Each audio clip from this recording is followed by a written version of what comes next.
Η ώρα είναι 1 λεπτό μετά τις 11. Το τάγμα του θανάτου απέχει μόλις λίγα μέτρα από το στάδιο της Νέας Φιλαδέλφειας. Πάνω από 100 άνδρες σαν εκπαιδευμένο τάγμα εφόδου προχωρούν για να σκορπίσουν τον θάνατο. Όπως αποκαλύπτει το Star, 1 λεπτό αργότερα η κάμερα καταγράφει στο ίδιο σημείο 7 αστυνομικούς με φακούς στα χέρια και μηχανές να ακολουθούν διακριτικά το τάγμα εφόδου.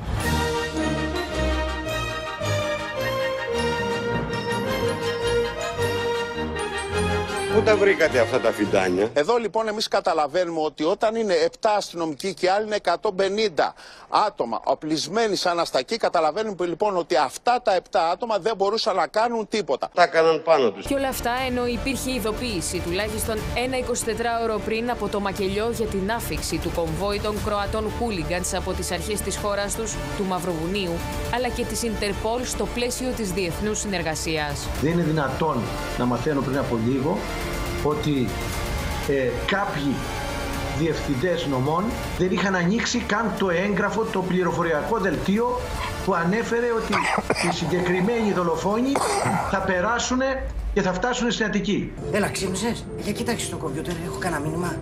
Για περίμενε.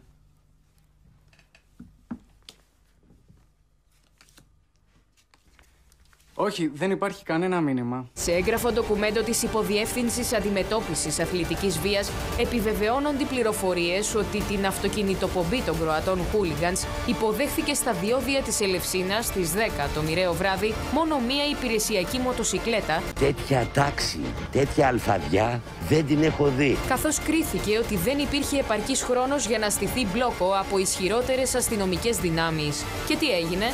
Τίποτα.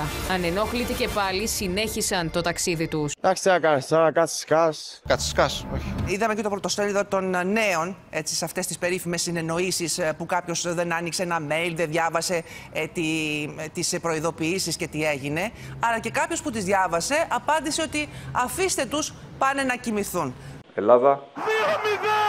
Συγγνώμη, 2-3 τη λέω!